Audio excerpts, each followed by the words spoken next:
Good afternoon, everyone, and welcome to this webinar to launch the new book from our esteemed colleague, Dr. Grant Pink. You'll know him from a coloured tie, the pink tie. The book is Navigating Regulatory Language, an A to Z guide. My name's Ken Smith. I'm the Dean of Anzog, and this is no ordinary event. Not only do we have an excellent new book to launch, the author and two extraordinary panellists are with us today, but I'm also very pleased to say that we are back in person here with a live audience in Melbourne, as well as over 300 down the line. I would like to open the webinar by acknowledging the First Peoples here in Melbourne. That's the Wurundjeri people of the Kulin Nation, and elders past and present, and to other Aboriginal and Torres Strait Islander people who have joined us today.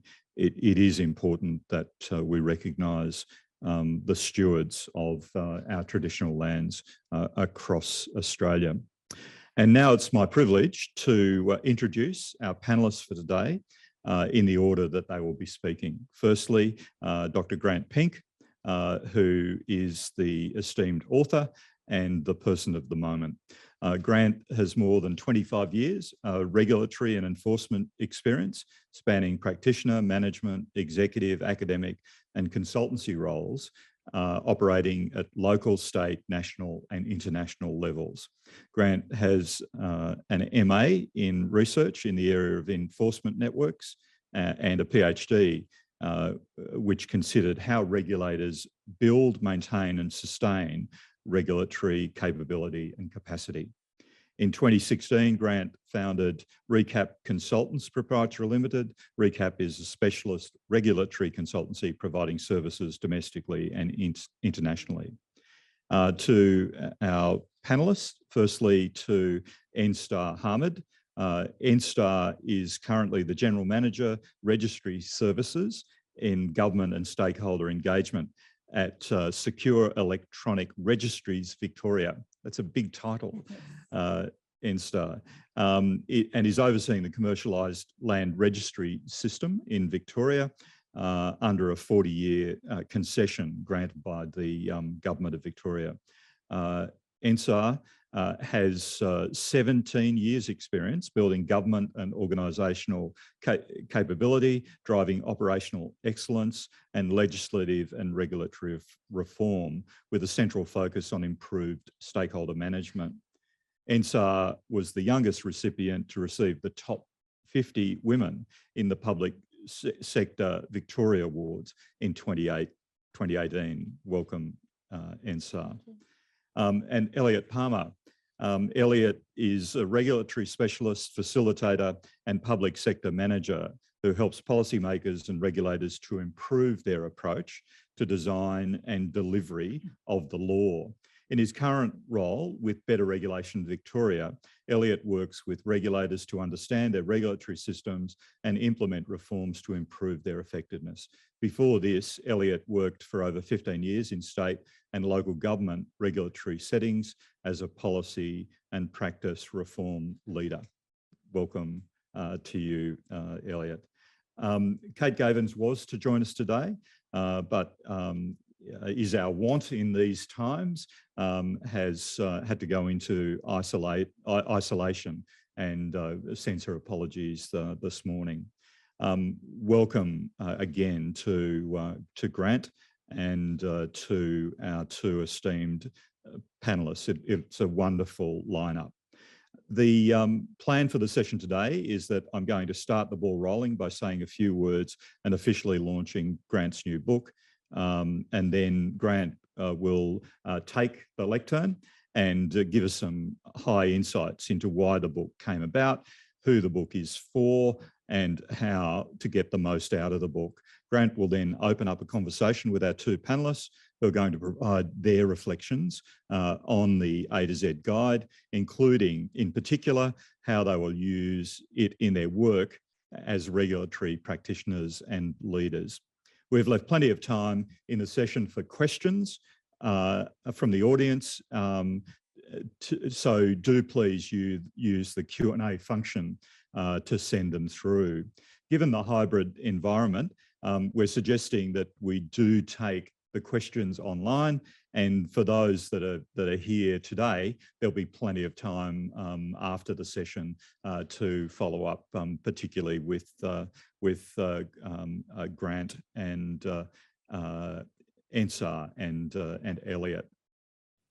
So what I'd like to do is to officially launch the book. It's always a hard task, and no doubt if you haven't seen the book, here it is, and published late last year, and a really wonderful use, Grant, of the COVID time and the downtime that occurred as a result of COVID. It is important for the craft of regulation that we get contributions like this to create public value. We all work in the public sector, in the public interest, and we're all about improving trust in our institutions. It's fortuitous to launch this book 2 weeks from a federal election. Public servants often appreciate caretaker. I did in my many years in the public service, as a time to reflect and prepare for an incoming government and the inevitable changes that come with change to the executive, irrespective of the outcomes of an election. It's a great opportunity to prepare briefs. We all know about the red and blue books. It's a great opportunity to then get to a minister and their team some potential reforms, which can either be minor tweaks or potentially major issues which have been of significance for regulators. As I was saying to Grant before this, the bottom drawer needs to remain alive to ensure that people can have issues that they can raise. The Grant describes the book as a cross between a dictionary, a thesaurus, a phrase book, and a handbook, a useful resource for regulatory and policy officers within government, as well as for the regulated and those external to government, and those whose interests of how regulation is delivered. Consistency of language will help advance the regulatory profession. And it's great, Rose, that you're here today as the chair of NRCOP, because the development of a community practice is really important to get that consistency, particularly across a range of regulators, across a range of fields. There are also some wonderful light touches in the book. Grant, I think you would say not light touch, but right touch. It utilises some wonderful illustrations. A couple that I liked were, there's one about coercive powers, and for anyone that has been before a state, ICAC or IBAC or CCC, the cartoon on page 59 is pretty apt. Although I've never been taped to a chair and had a strong lamp put to my head. The regulatory posture one I particularly liked. It reminded me of the poison balance required of, hopefully I'm not showing my age, but of Dally Watkins' poise and balance required in a regulatory environment. And then the spin the wheel for the regulatory response when you're trying to work out what option you're going to use, whether it's a warning, a notice, a fine, or no action. And there are equal probability of all four eventualities. We know that there are many advantages to getting that regulatory literacy right. We know that for those of us that have had ongoing public service careers, it is one of the issues of lack of consistency in language which really challenges reforms in a range of areas, and getting that agreement is really important. Thank you very much, Professor Smith, for the introduction and for formally launching the book. And thank you, Anzog, for hosting this book launch in hybrid format, which I know attaches additional challenges, but I think it's really, really valuable to keep us connected at this time. As Ken mentioned, my role at this stage is to provide you with some high-level insights and context about the book, including some suggestions on how people might get more value out of the book. Now, while the majority of this event will be conversational with the panel, for now, I will refer to some pre-prepared notes, because after all, precision around regulatory language is important.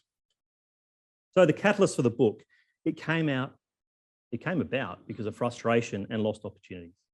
Firstly, it was frustration around the inability for regulators internally or externally to communicate around what were pretty fundamental concepts and issues.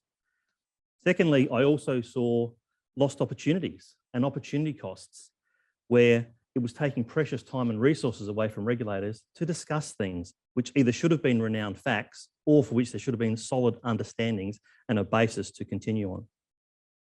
Now, the motivation for the book, this is associated with my long-held desire and commitment as a practitioner, as an academic researcher, and as now a consultant to improve regulatory practice and to advance the regulatory profession. So in terms of improving regulatory practice, unfortunately, I cannot see this occurring without a greater and shared understanding of regulatory words, terms, and concepts.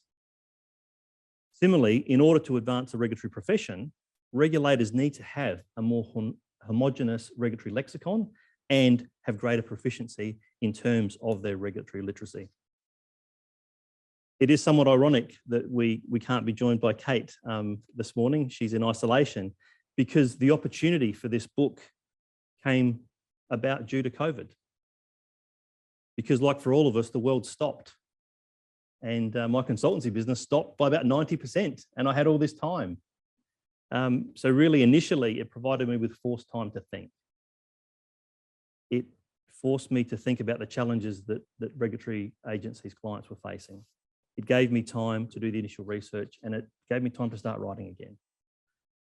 It subsequently provided me with that additional time you need to reflect and test your thinking when you're walking around an issue or a problem, and also to think about how a resource like this could be of benefit. So when I wrote the book, I had an audience in mind. I suppose I had a primary audience. Now, that primary audience was representative of actors involved in contemporary regulation, especially those engaged in regulatory practice, regulatory delivery, and also focused on regulatory outcomes. But however, once you put the book out there with no restrictions on purchase, it's really quite interesting who accesses it and uses it. So maybe if we have time, I might give you some insights into some of the groups of people that have been purchasing the book pre-launch. But the primary audience, that involved 3 groups of people. And I want to give you this background context about the groups, because I think it'll enlighten some of the sharings that we'll get from Entsar and Eliot. So group 1, internal to government, and they have core operational regulatory responsibilities, functions, and roles. So here, think about regulatory officers, whether they're auditors, standard setters, or technical advisors. Think about legal professionals, lawyers, prosecutors, and also commodity or subject matter experts that are embedded within agencies. Group 2 are also internal to government. They are policy officers, they're allied professionals, so think about accountants and engineers, and they are other non-regulatory officers which are in that agency or within a partner agency within that portfolio. Group 3, however, are external to government. Now, they're either subject to the regulations themselves or they're affected by the regulations or have an interest in how regulation is delivered. So here we're thinking about regulated entities. We're thinking about stakeholders. We're thinking about the wider community and students and scholars of regulatory theory and regulatory practice. Now, it's people internal to government in group 1 and 2 who do 2 things primarily. And that is, firstly, they regulate across domains, and they regulate across regulatory domains which are essentially economic, environmental, and social, or combinations thereof. And I say combinations because I know it's not binary, and those regulatory domains do blend and bleed with each other, but it is important. It can be critically important to draw some lines around them when you're having a discussion. And secondly, those groups seek to develop and advance capability across regulatory practice, regulatory delivery, regulatory outcomes, and regulatory reform. So I'm hoping what's evident as we consider these permutations of people, there are 3 broad groups, there are 3 regulatory domains, and there are 6 aspects of the extended regulatory spectrum. Now, for those not familiar with the extended regulatory spectrum, it's one of the 6 key concepts and frameworks which is considered in the book. Now, a book's no good on the shelf. Book's no good if you're not using it. So I'd like to share some insights, perhaps, how you might be able to get the most out of the book. So it's been deliberately designed in 3 parts to assist with usability. The first part, part 1, provides guidance on how people can generally use the book, and also specifically how they might use it depending on their regulatory role, the regulatory issue, what the challenges they're facing at that point in time. But I also think there's several points really worth mentioning about part 1, and that is a note of caution and a practical tip.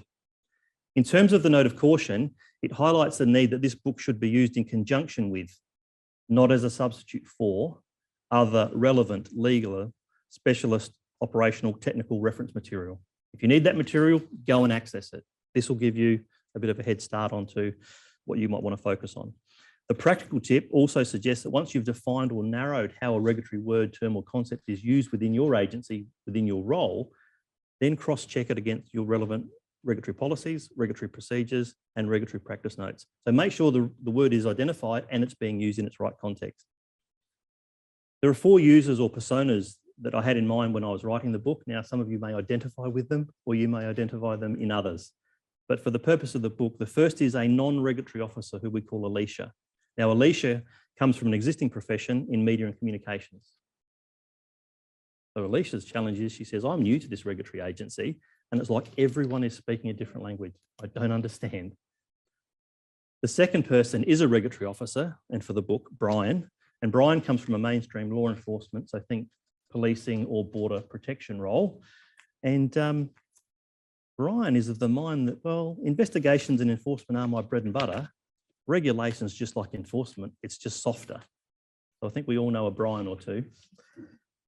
And the third is a regulatory manager who we call Chandra. Now, Chandra is very experienced, a regulatory practitioner, 15 years experience and 10 years as a manager, and has had that experience across 3 different regulatory agencies. So when Chandra uses this book, she takes the position that as regulators, we have more in common than we have differences. This is really about how I need to learn the nuance of this agency. And the fourth and final is the regulatory executive, Dwan, very experienced public servant, 20+ years in the public service, but in policy and central agencies, and has never led a regulatory agency. So, you know, Dwan needs to look at this book to understand how the regulatory work supports and is aligned with policy and strategy. Part 2 really is the body of the book. Part 2 is the A to Z. That's where you have over 500 unique words, terms, and phrases. And I think we'll probably be discussing some of those words, terms, and phrases when we throw to the panel, probably with particular attention on how they cross-reference and underpin each other. And the third and final part of the book contains the 6 key regulatory concepts and frameworks. Now, again, we'll talk about those in the panel, but the important thing about the 6 key concepts and frameworks is that they mutually reinforce each other. So I hope that summary of the book was useful. I hope it sets us up for a good discussion with the panelists. And before handing back to Ken, having already thanked him, I would also like to thank Anzog's Dr. Marion Freer, Dr. Lorraine Cherney, and you know, the events and media team from both Anzog and Melbourne Business School for all the hard work they've done in preparation, and they're still doing as we live stream this. So, and to the panelists, thanks in advance for thinking about this, putting your mind to it, and helping us with this discussion. So to one and all, thank you very much. Thank you. Thanks very much, Grant. That was a great introduction. And we're now going to go to the panel session. If I could just say, Anzog's very pleased to be working in the regulatory space. Some of the work that's been done over many years by Malcolm Sparrow, by Ari Freiberg, and more recently by the National Regulators Community of Practice. It is really important that we understand that we're unique in Australia to have a community of practice which covers all jurisdictions.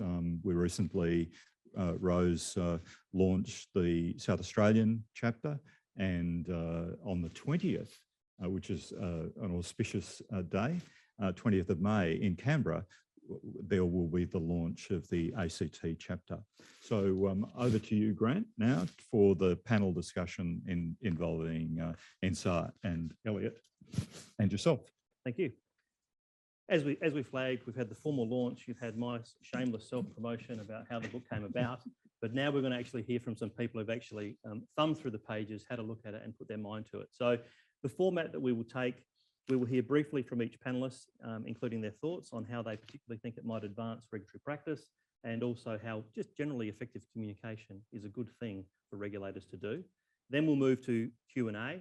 And as has been flagged, we will give preference to those online because we'll have a face-to-face discussion with those here afterwards. So people are going to see me try to do two things: multi-skill talk and look at the questions on the computer. So let's see how we go with that.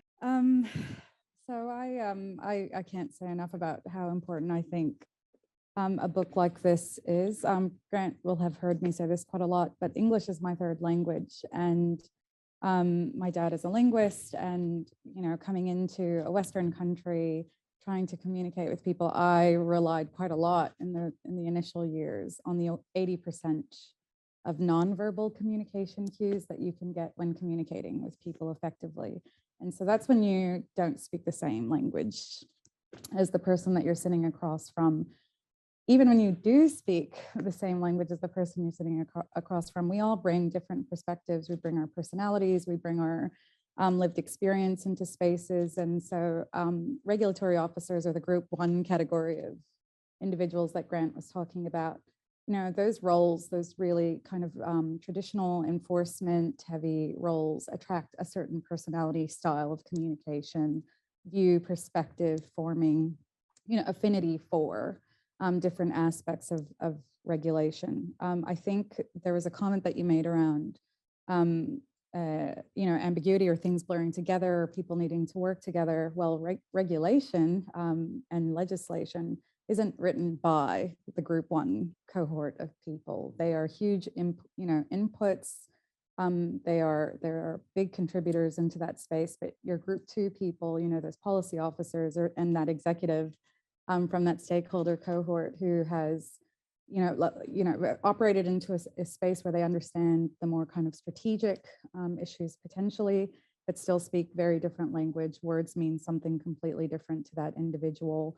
And you rely on group two people to draft the kind of materials that the group one cohort use to enforce or to do their role operationally. And so for a lot of my career in the public sector, I kind of sat in the interface of that tension where group one thought group two didn't understand. And so it was very difficult to use what group two was providing to operationalize that. And so I think, having, what is a mammoth attempt at creating a universality of language or a starting point for people to be able to reference what certain things mean, or even how things operate. A policy officer doesn't necessarily understand quite a lot of what's required to enforce regulation.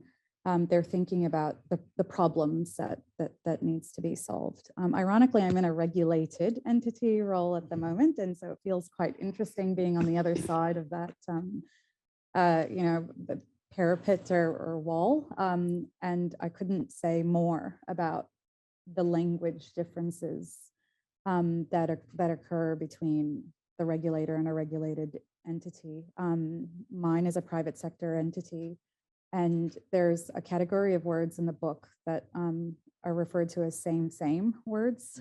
So there's same but different, and then there's completely different, but it's the same words that I have seen over the last couple of years just trip up the opportunity to understand, to agree, to compromise, to collaborate, because the words on the page mean something completely different to the two entities that are engaged in those conversations. And therefore the ramifications or kind of impacts of those words trigger very different responses in each of the entities. And so for me, a huge a huge benefit of the book, if you're in a regulated entity and you're new to the fold from that sense, is around understanding what those same words are and what they mean. You used the word intelligence earlier when we were chatting. I think information for me was a key word in the book. What does information mean? I think we all think we have an idea. What does it mean in a regulatory context? What doesn't mean intelligence? And it certainly doesn't mean evidence. And if more regulated entities understood that information sharing wasn't necessarily detrimental from a compliance perspective, then we might have a better balance between carrot and stick and a few of those other concepts. So that's the high level kind of takeaway that I have from the book, but I'm looking forward to debating anything else that we raised today. We'll discuss when won't be so much of a debate. I mean, other people have got the debate covered for the moment. I've showed my colors now. I'm here for a debate. So I think, thank you very much for that. I think what was useful about that, to be clear for those who haven't seen the book, Group 1 are the regulatory officers. They're the doers. They're implementing regulation. Group 2 are the policy officers involved in regulatory reform, regulatory design, who are laying the pathway. So that's probably a really nice way to bring you in, Eliot, because you've been a bit of a dual citizen. You've seen those who are doing the implementation, but you've also seen the people doing a lot of heavy thinking about what it might be like. Lee, thanks for having me. In this sort of theme of language, I feel like I'm going to be a bush linguist today or something to try to make sense of this. But I was thinking a lot about language overall in preparing for today. And for me, a fascinating property of language is its effect on how we think. And it's not just that language describes our thoughts, it shapes our thoughts and how we can process things. And this to me is what really underscores the importance of navigating regulatory language, particularly given those diversity of roles. And I tend to think of those, yes, those cohorts, but also that, that executive leader who comes from a very different discipline often. They might have a comms background and they're in that environment and how do they think about the job? And it reminded me of a story I heard some time ago on Radio National. It was about language and it came to mind for today. So in the late 70s in Nicaragua, in Managua, which is the capital, the country established its first schools for children with special learning needs. And this was the first time that deaf children were brought together. So there was no official language, no equivalent to ASL, and kids would develop their own family and friends sort of manner of communication. We had about 50 deaf children brought together for the first time, and they spontaneously developed a language.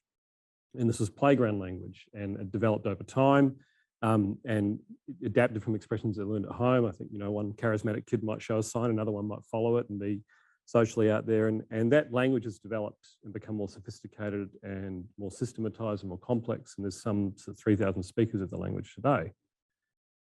And studies of the language and how the first generations who got that first building blocks, how they communicate compared to today's children is really fascinating. We don't have time to get into it, but it shows that the available terms and syntax relates to how we think.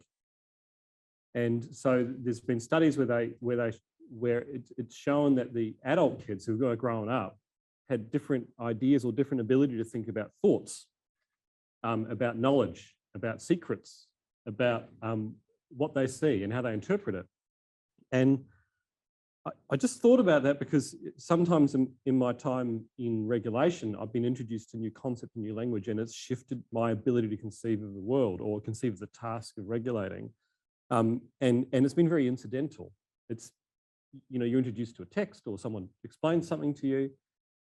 So the example that comes to mind first is the first time I heard of regulation as a craft and the idea of having that being the carpenter with your workbench and your tools. And it's not just a description of what we see, it actually elevates how we think about what we do. And that, that's an example, but there's some other ones about the power of regulatory language, talking about behavior change rather than just compliance. It's a different conception of the job, right? Or compliance as a process rather than just an outcome or state. Or duty holder, regulated entity. We can have reasonable disagreements about a preferred term, but not customer and not necessarily suspect.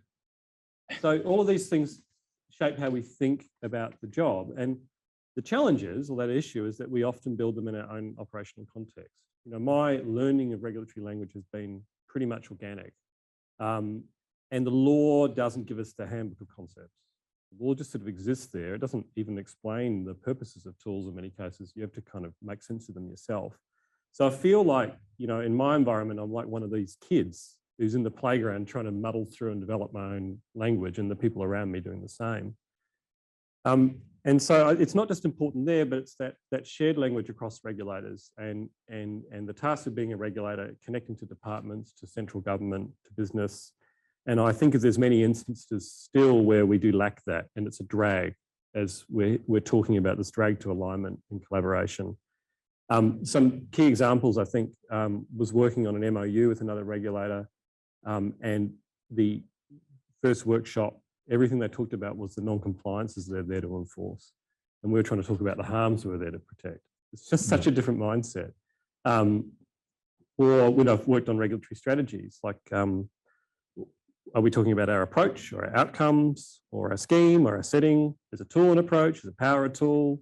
What do we mean by support to comply? Is it to aid someone? Is it to equip them? I mean, these are debates that I'm having in a working group on regulator guidance, and it's very useful to be able to draw on something that someone's already thought about it and written it down for you. But it's that muddling through. And I guess the other major area is the defence against the dark arts, being the economists and treasury and the service designers of the language of red tape of efficiency, to know the right words, or maybe it's the counterspell, to negotiate and influence and talk that talk. So, you know, the experiences I've had, as ad hoc as they are and organic, to me reinforce that story of language shaping perspective, and that if we have a shared interest in increased professionalisation and alignment, then having common words is really important. So I'm really pleased to be here to talk about that, and I can see that benefit in having a shared language. Well, we sort of, the worm is starting to go a little bit like debate, like there towards so we'll try to bring it back to a discussion. Again, I didn't know what you were going to say, and what, both of your opening statements and stories about English being, you know, one of 3 languages you speak, and the language you use in the workplace. There's also a bit of a story about how this book came about. I mean, pre-COVID, I was lucky enough to go overseas 2 or 3 times a year doing my research or my consultancy, and I only speak one language, and it's Australian. It's very similar to English. Many people will identify it. So you're in a platform in Germany, in Copenhagen, you don't speak their language. And I have waved my hands, I've drawn pictures, I've made train sounds to be understood. And I've done that because I knew I spoke a different language. So when we genuinely speak a different language, we go above and beyond to the 80% verbals you were talking about, to the playground language with the deaf children. So when you know you speak a different language, you go above and beyond to make sure you're understood. Part of the reason for this book was those same words that you've identified. They're the same words, or the same but different. Oh yeah, I know what you mean. Well, you don't.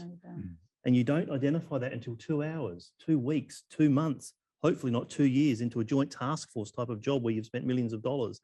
So it's just testing those assumptions and saying, can I just check in if that is support to comply?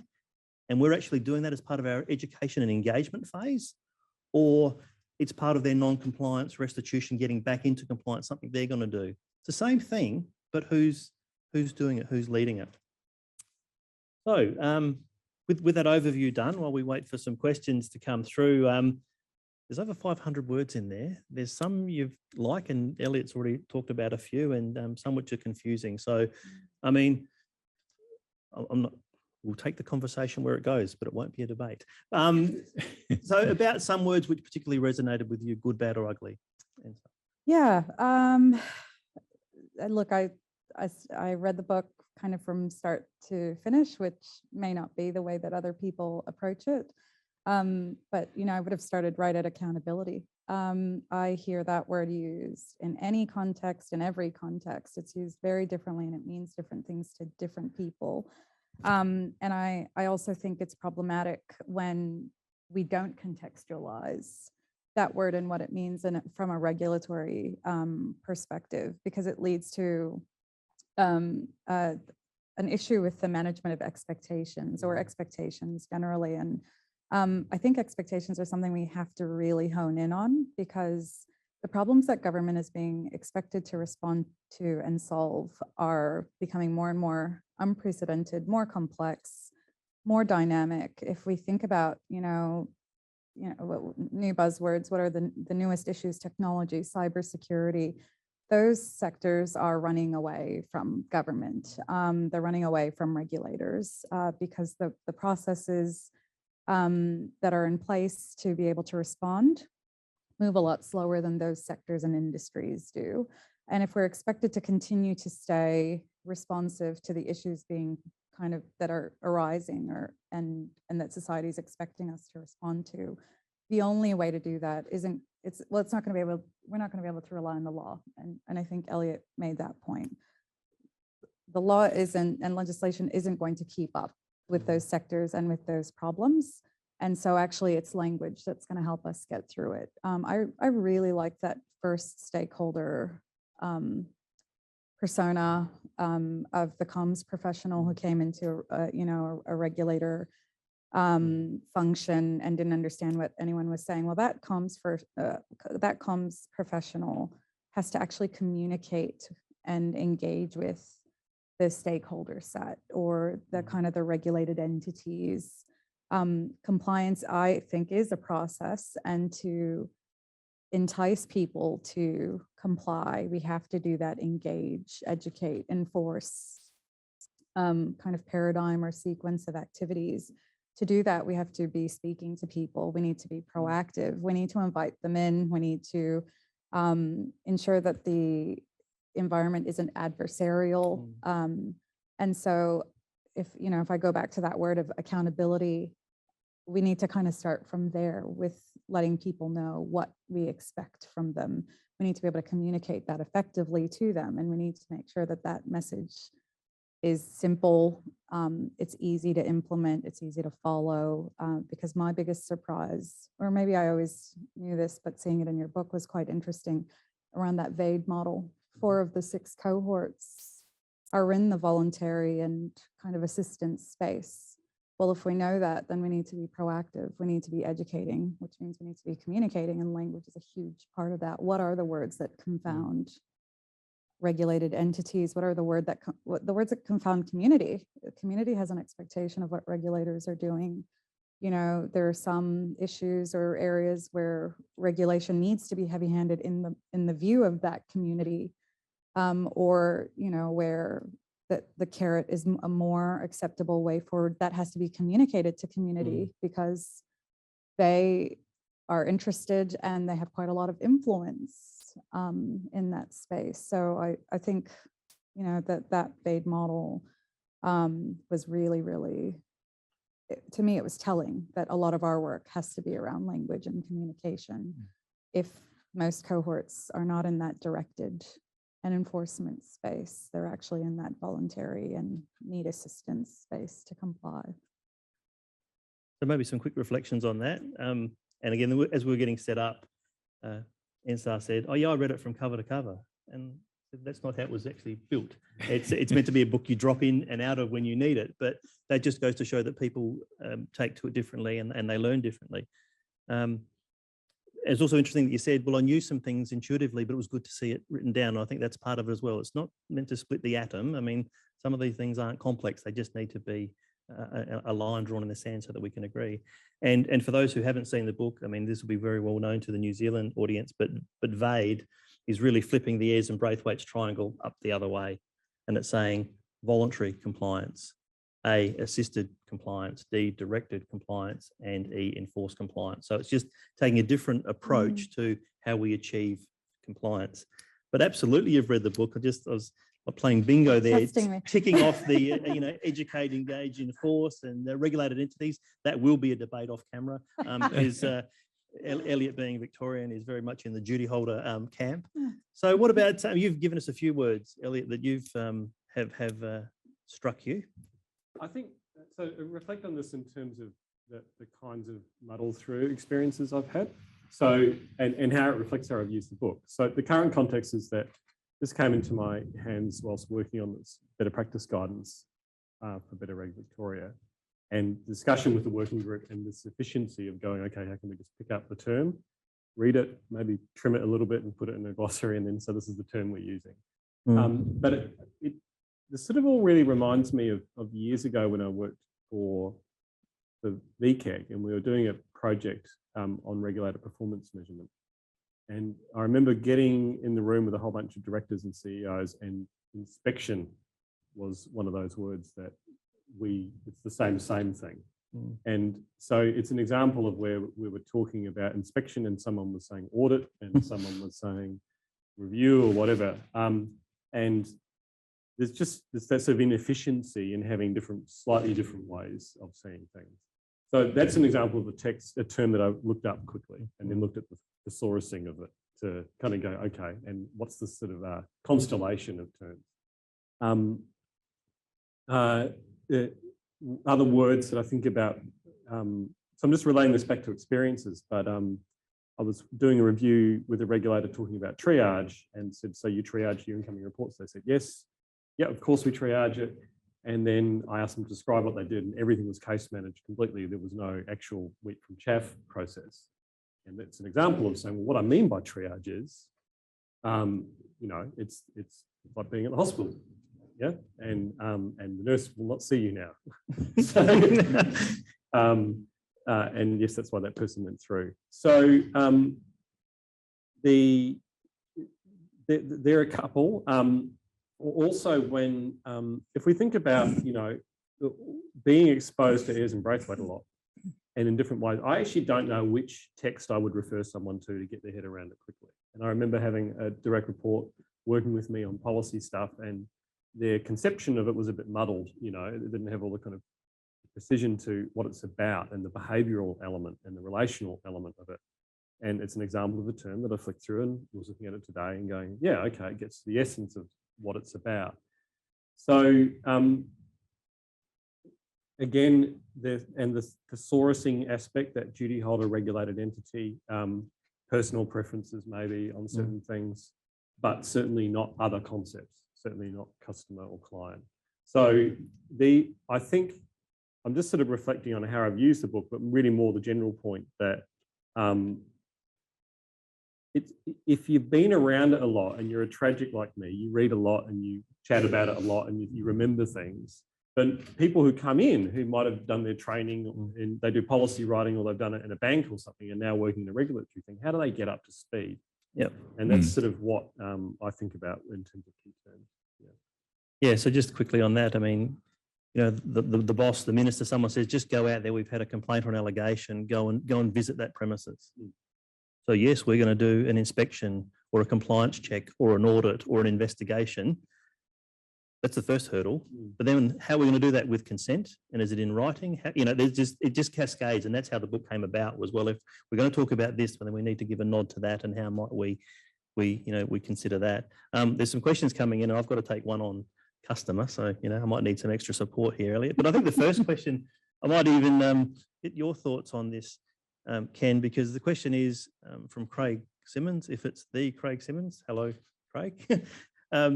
In learning a craft on the skills, one of the skills is how to use the tools to make things that the tools were not designed to do.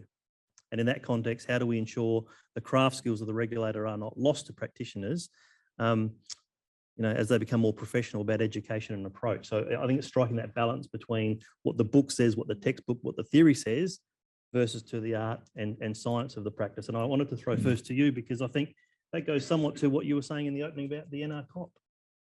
Yeah, and look, Grant, I'm really fascinated with what's been said.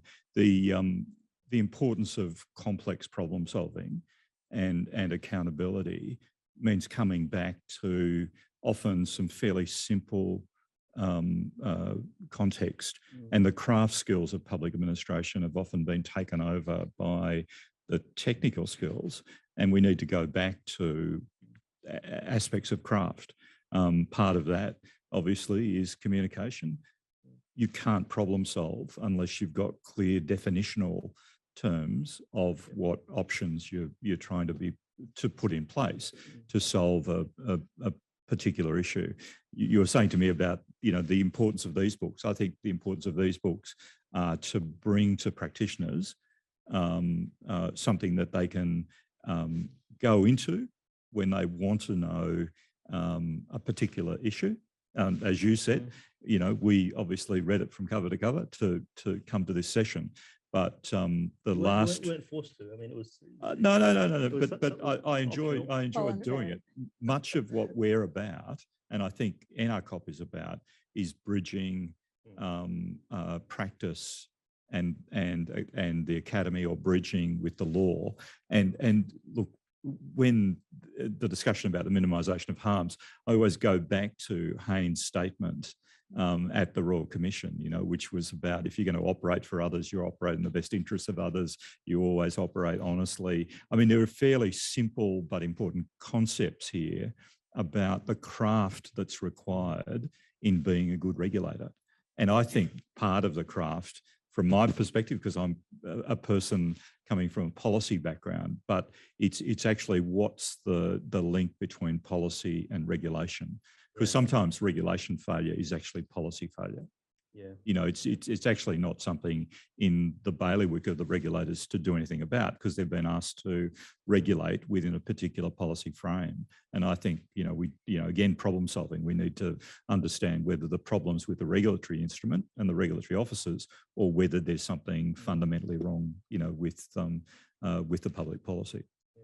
And you made me think when I was listening to you give that explanation, regulatory outcomes is probably the word that I kept going back to all the time when I was writing the book. So if regulators can be clear about the regulatory outcomes they're seeking to deliver on behalf of the citizenry, it does give greater clarity about the problems and the tools and the approaches that you might use. The question. So Tom asked the questions, why should we not refer to our regulated entities as customers? I think someone set me up.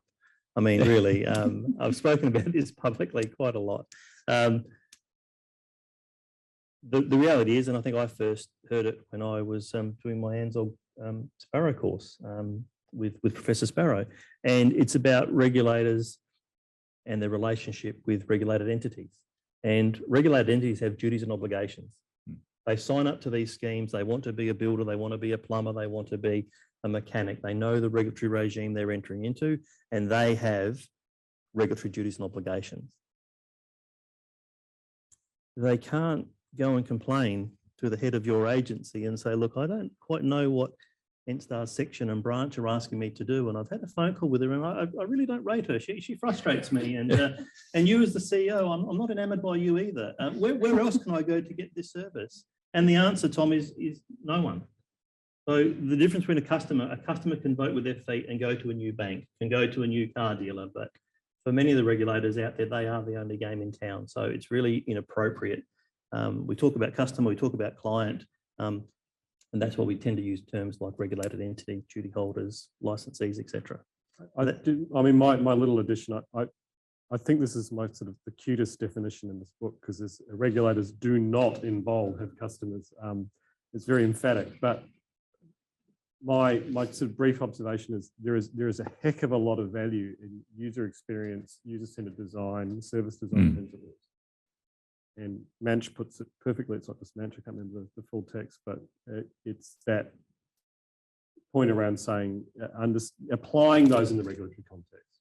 So this is one of those things that, you know, having the right terms, we can integrate important disciplines, but not be captured by them. I think this is the point where it starts to sound like a debate, because I think regulators do have customers. I don't think they're the regulated entities. I think they're the community.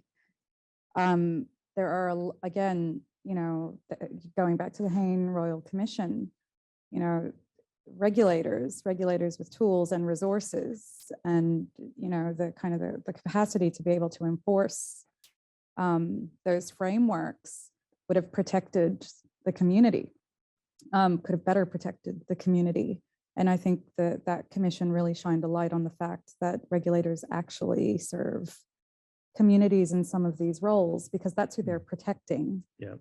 It may not be, you know, the traditional definition of customer, but if we are talking about who they work for or in service to, they would be in service to the people that are being protected from, you know, poor compliance.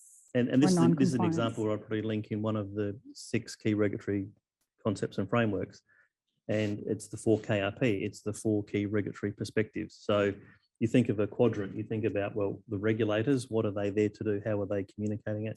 Then you've got the regulated entities, those who have the regulatory duties and obligations. Then you've got stakeholders, so that might be the peak bodies. If it's financial regulation, it might be Certified Practice Accountants of Australia and New Zealand, some peak body. And then the bottom right, you've got the wider community. So the point is you should be able to walk around that problem from those different perspectives and think, well, one is regulating the rules, one has to comply with the rules, one's helping others to comply with the rules, and the rules are there for the benefit of the citizenry. So I think there are customer and client aspects of what regulators do, but when you come to implementing operational regulation, it's just a real slippery slope, which I think if you get wrong leads to other issues around regulatory capture and impacts upon your regulatory posture. There's a question here from Richard Marks. It's a shame you couldn't be here, Rich. I was looking forward to catching up with you. He starts the question badly, poor Rich. He says, without having read the book yet, we can fix that, Rich. But he says it strikes him that there might be some controversy in definitions, and how do you deal with them throughout the book? And are you expecting there might be some alternative views? He uses sanction as an example, how different sectors use it differently. And I think what I would say, Rich, is the book doesn't propose the definitive answer or definition on a point. It's really to get people into the room having a discussion about what do you think, what do I think, how might we get a shared working definition together if we're going to be working on this project together moving forward. So it's actually really there just to generate the discussion. And I think in my career, I work with other regulators state, federal, international.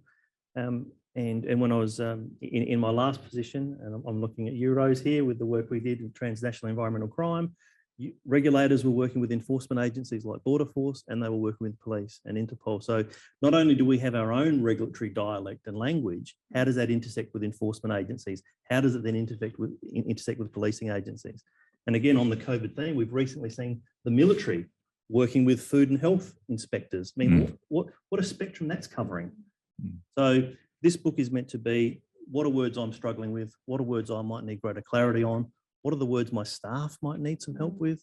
What might I need to recalibrate when I move to the agency? So I'm in town for 2 more days, Rich. We'll try to get a book to you. And I've used the terms in that way to orient a discussion, basically, and it anchors it. And maybe 80% of it is a time saving because you go, well, that works. And people have a bit of bend. Oh, well, you meant this, I meant that. Okay, I'll adopt that. That's the kind of efficiency point around shared language. And then you can work on the margins or expand concepts if they need it. I will give Richard a reassurance because you do try to define modern regulation and modern regulator. And I was disappointed because I was hoping you were going to give me a really definitive definition for that as a concept there, particularly because I'm currently working in a sector that's around tech and cyber. And I wanted to understand how I could apply modern in that, in that context. And yes, it pointed me in the direction and gave me a point of reference, but it certainly didn't give me a very direct or distinct definition that I could bandy around and say, this is how modern regulation could or should look. And I think what I would say about that is, if I wrote what modern is, it's a moment in time. And that would have been different to what it was a few years ago. And it will change yet again. And especially when you're talking about, cyber and reg tech, that's just happening at pace. So that's why the book will tend to talk about principles and broad frameworks. This is where I struggle to do 2 things at once. Jane Brockington asks, she's using it at the moment to help a regulatory board, across multidisciplinary and experiential perspectives. Are you contemplating additional personas, politicians, advisors, and journalists? I'm going to stick to my swimming lane, Jane, with what I know, but I'm always happy to collaborate with others. Kevin asked a question about other references to Australian case law within the book that have assisted in defining certain words. Kevin, it was a bit of an organic adventure writing this. I was thinking when we have conversations and where there's confusions, how might we talk about coercive powers? And then it makes you think about search warrants, and then it makes you think about monitoring warrants, and then it thinks about inspections by consent. So as I said, in relation to the note of caution, we don't go deep into case law or things like that. There are specialist books which address that. This is really more like an orienteering map. Am I going to get people roughly in the right quadrant where they know what they're talking about and they're not going to embarrass themselves, and they're going to be more efficient as they work together? I think we're approaching time. So any final comments? Not debates. We've covered customer before we throw to Ken to wrap us up. I mean, I think the first question there around craftsmanship just stuck with me, because this is a text that's a resource in a certain context, and that context is being engaged as a regulatory professional and improving your practice. And it's not like a rule book. Yeah? So it goes really back to that core point in the NRCOP, and generally any efforts to improve how we do the job. And then having something on the shelf can help with that. Yeah, I completely agree with Eliot. I think that it is about craftsmanship. I think it's a tool actually that is probably enlightening, because sometimes when you're speaking a language, you have no idea, you're not being understood. And so, again, going back to some of the concepts around same, or same but different, or completely different, I think it's a really great tool for practitioners, for them to understand maybe the different ways that different messages could be received.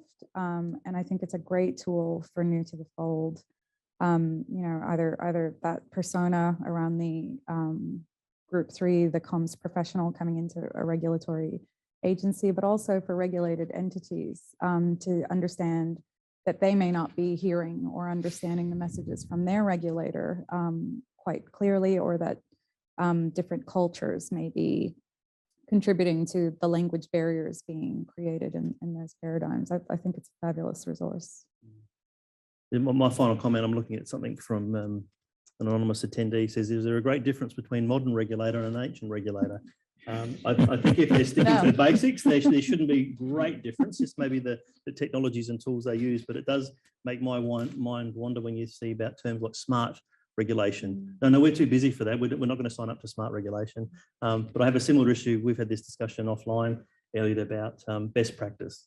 I think better practice is a way to go, because it's all about the resources, it's all about the context, and it's all about the timing. So I'd encourage people, when they do pick up the book and have a look at it, it's about the regulatory role you're in, the regulatory issue you're dealing with, and how you can have greater clarity, but more importantly, have a discussion with some other clever people to take it further.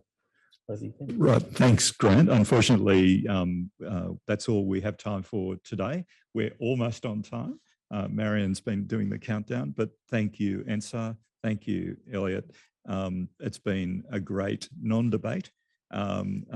We've come to agreement on a range of issues. I think continuous improvement is really important. I go back to the craft skills, the development of policy professions within the public service in particular is really important. There are a whole heap of other areas that could do with definitional terms. One I'd mention is commissioning, contracting, and the increasing work that government does through other bodies that we're then regulating. And I know, and so you're involved in regulating one of those bodies. As regular participants in Anzog sessions, you'd be aware that you'll receive a short evaluation survey soon. The diving board scores are very important for us to understand how we can improve these sessions.